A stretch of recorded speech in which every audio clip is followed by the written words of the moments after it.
What's going on, everybody? I'm IkaBlueEyes, and welcome to my How to Play Dungeons & Dragons video series. Over the next few weeks, I will teach you guys how to play the greatest roleplay game that's out there today.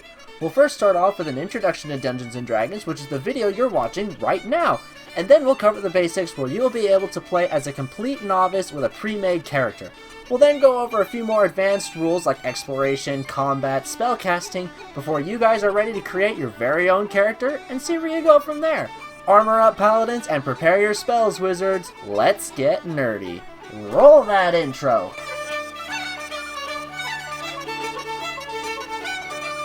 Dungeons & Dragons, or D&D, is a tabletop role-play game that was first published back in 1974 by Gary Gygax and Dave Anderson.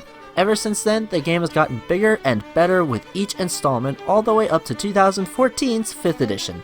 Some of you watching may have played a previous edition of D&D and are wanting to get back into the game, while some of you are complete beginners and have no idea what this game is. For this video series, I will be covering the 5th edition Player's Handbook for the series. It looks a little bit something like this. So what really is D&D? Well, for the uninitiated, it is a tabletop role-playing game using your imagination, some rules, and a set of very unique dice. D&D is normally set in a medieval or fantasy-like setting where players, you, play as characters of various races, occupational classes, and backgrounds. So, for example, you can be a tiefling wizard sage, a minotaur paladin soldier, or a half-elf bard entertainer, or any other combinations that you can come up with. Your goal as the players can be any number of things, ranging from fighting an evil ancient dragon, finding ancient magical artifacts, or negotiate peace between warring kingdoms. However, there will be challenges along the way for your character to overcome, such as jumping over a pit, talking to guards, intimidating some foes, the likes. To set the challenges and wrap everything up in a coherent narrative is the Dungeon Master, or DM. The DM is not a player, he or she is the storyteller. The one who expositions the setting and controls all the non-playable characters or NPCs, like monsters, townsfolk, and guards.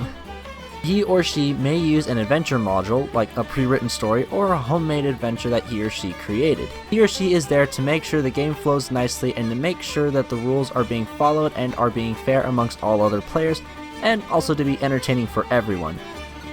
Oh, and psst, for all of you new players out there, not all DMs play nice.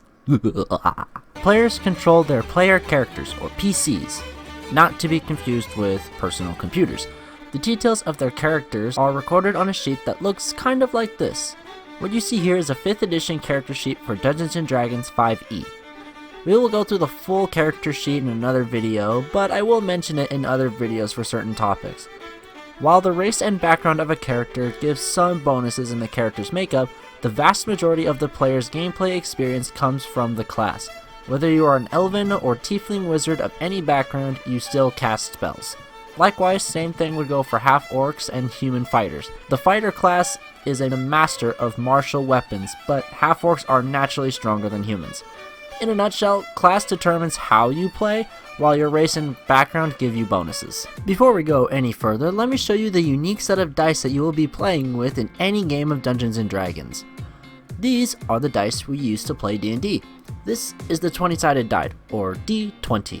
It is the commonly most rolled die because you'll basically be using this for just about everything. To attack, cast spells, see whether or not you succeed in a dodge roll, or anything else like that. There's other sided dies as well, like the 12-sided, 10-sided, 8-sided, 6-sided, and 4-sided, or D12, D10, D8, D6, and D4 respectively, and they're used for mostly damage calculation or other rare mechanics. Some people do have a hard time reading the D4 because there's two different ways that it's printed, one with the result at the top and one at the result of the base. If you're having trouble time reading it, spin the dice around a couple of times and see which number shows most frequently in the upright position. Then there's the interesting 10-sided die that's called the decimal die or the percent dice. It is the same as the D10, only with an extra 0 at the end of all the numbers. Rolled in conjunction with the D10, it creates a number between 0 and 99. This is rarely used, but do keep it just in case your DM asks you to roll a decimal die or a percentage. Okay, this next part is going to be a little long, so just bear with me. During your games, you will encounter 3 kinds of roleplay: social interactions, exploration, and combat. Social interaction is very simple. Taking a quest from the city guard telling you about a band of goblins on Rose Hill, asking an NPC for information on something, intimidating a shopkeeper for lower prices, or negotiating enemies to surrender because you and your party are obviously winning. Through the information that you gathered, you find that there is a secret way to get those pesky goblins through the forest and can sneak up on them from behind. Going to the forest, enduring the heat, jumping over a pit, stealing a player's rations, or sneaking around is all part of the exploration part. Anything that isn't combat or talking is exploration, and combat I think is pretty self-explanatory. However, not everything is going to go in your favor. Jumping the pit and intimidating the shopkeeper are challenges that you will have to overcome, and the DM will ask you to roll a d20 and add the relevant skill or modifiers. Your score will then be compared to the difficulty class or DC of the challenge. You succeed if you get the target number or higher. The difficulty class can be revealed by the dungeon master or keep hidden for dramatic purposes. Similarly, in combat, you use the d20 to see whether your attack lands or misses, but the number you're trying to reach is the enemy's armor class, or AC. If your roll plus any modifiers or penalties meets the target's AC or higher, you get to damage them. The damage dice is determined by your weapon you are using and whatever applicable modifiers you have. Since our bard here is wielding a rapier, he deals 1d6 damage, but because he has a +2 on his dexterity modifier, he adds that number to his damage roll. In this case, he deals 6 points of damage to the goblin because he rolled a 4 on his die, and we add 2 to that number. Just remember this pattern when you are attacking enemies. Roll to hit, then damage. Roll to hit, then damage. Rinse and repeat until they stop moving, breathing, or surrender. Whichever comes first.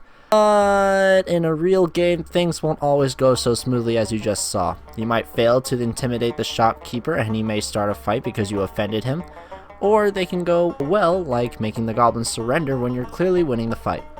As you play, your character will gain experience points from battling creatures and completing quests. Once they get enough of these points or reach a certain threshold, your character will level up and become stronger and much harder to kill. In D5e, player characters levels max out at level 20. Some adventure modules won't bring your character up that high, and some stop even lower than that. A session of D&D can last as long as you want. From my personal experience as both a player and a dungeon master, it usually lasts around 2 to 4 hours. I know that seems long, but when you're having so much fun, time seems to just fly away right out the window. A campaign is an overarching story made up of multiple sessions. Think of D&D as like a TV series, and one season is several episodes. The Player's Handbook is a lengthy read, but well worth it if you like what you're hearing so far. You can pick up a copy from your local game store or online for around $25. And that's the intro to how to play Dungeons and Dragons. I hope you guys really like this new video series I'm doing right now. Next week we'll be covering skills and abilities. I hope you guys that really like this, and it really means a lot if you would subscribe to the channel and give it a thumbs up. Lets me know that I'm doing a really good job. See you guys next week!